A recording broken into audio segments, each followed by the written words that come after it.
प्रधानमंत्री नरेंद्र मोदी 2 दिवसीय मॉस्को दौरे पर रवाना हो चुके हैं। इस यात्रा को दोनों देशों के संबंधों के लिए बेहद अहम बताया जा रहा है। पश्चिमी देश भी इस पर पैनी नजर बनाए हुए हैं। इस दौरान रूस और भारत के बीच रक्षा और आर्थिक संबंधों पर बातचीत होगी। उम्मीद जताई जा रही है कि सुखोई 57 विमानों की डील को भी मंजूरी मिल जाए। अगर ऐसा होता है तो भारतीय वायुसेना के बेड़े में अगले 6 सालों में स्वदेशी विमानों के अलावा सुखोई जैसी 5वीं पीढ़ी के उन्नत लड़ाकू विमान होंगे। साथ ही इन विमानों को बनाने की तकनीक भी होगी। नवंबर 2023 में रूसी मीडिया में ये चर्चा थी कि रूसी सरकार भारत के साथ मिलकर 5वीं पीढ़ी के सुखोई फाइटर जेट्स बनाना चाहते हैं, लेकिन उस वक्त इस डील को अमली जामा नहीं पहनाया जा सका। सुखोई 57 दुनिया के टॉप 10 घातक लड़ाकू विमानों की लिस्ट में शामिल है। इसकी ताकत का अंदाजा इस बात से लगाया जा सकता है कि नाटो सेना इसे फेलन यानी कि हत्यारा कहकर बुलाती है। यूरो न्यूज के मुताबिक रूस के पास केवल 32 सुखोई 57 मौजूद हैं। हालांकि 2028 तक रूस ने 76 सुखोई लड़ाकू विमान बनाने का लक्ष्य रखा है। एक लड़ाकू विमान की कीमत 35 से 55 मिलियन डॉलर की बीच की बताई जाती है। ये मल्टी रोल एयरक्राफ्ट है जो स्टेल्थ टेक्नोलॉजी से लैस है, जो इस दुश्मन के रडार पर चकमा देने के काबिल बनाती है। सुखोई 57 की खूबियों की बात करें तो ये फाइटर जेट ट्विन इंजन से लैस है, जो इसे 147 किलो न्यूटन की थ्रस्ट देते हैं। इतनी पावर की वजह से ये फाइटर जेट 2130 किलोमीटर प्रति घंटे की सुपरसोनिक स्पीड पकड़ सकता है।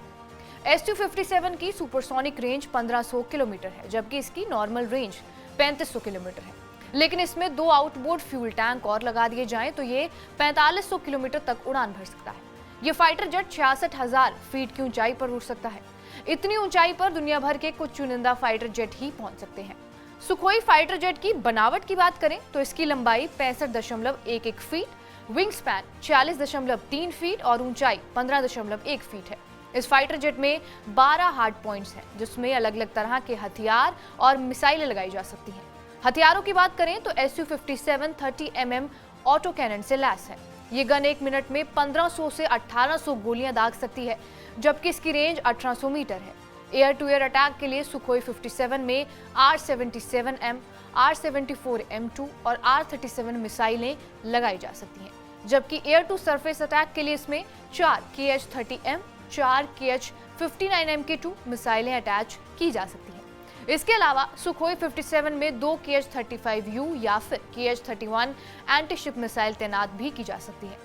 इतना ही नहीं, सुखोई 57 में 4 KH-58 USHK एंटी रेडिएशन मिसाइलें भी लगा सकते हैं। साथ ही इसमें guided and unguided bomb, cluster bomb, anti tank bomb और एक्टिव होमिंग बम लगाए जा सकते हैं।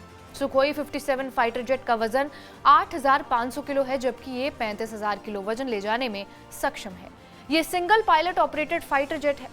इसमें ऑटो पायलट फीचर भी है, जिसकी मदद से पायलट को दुश्मन पर हमला करने में आसानी होती है। इसका नेवल वर्जन अलग है, जिसमें एंटीशिप मिसाइलें तैनात की जा सकती हैं।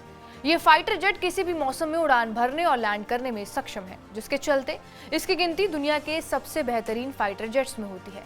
रूस की सेना में ये विमान साल 2019 से मौजूद है और अब तक रूस ने करीब 3 दर्जन सुखोई 57 फाइटर जेट्स बनाए हैं। हालांकि रूसी राष्ट्रपति ने साल 2028 तक इन फाइटर जेट्स का प्रोडक्शन 3 गुना करने की बात की है। भारत के संदर्भ में रूसी लड़ाकू विमानों की काफी अहमियत है। आजादी के बाद से ही भारतीय वायुसेना रूसी फाइटर जेट्स पर निर्भर रही है, फिर चाहे वो मिग विमान हो या फिर सुखोई फाइटर जेट। भारतीय वायुसेना अभी भी 3rd जनरेशन के सुखोई 35 फाइटर जेट्स का इस्तेमाल कर रही है, जो टेक्नोलॉजी के लिहाज से काफी पुराने हो चुके हैं। ऐसे में इनकी जगह लेने के Su-57 जैसे 5वीं पीढ़ी के फाइटर जेट्स की जरूरत है।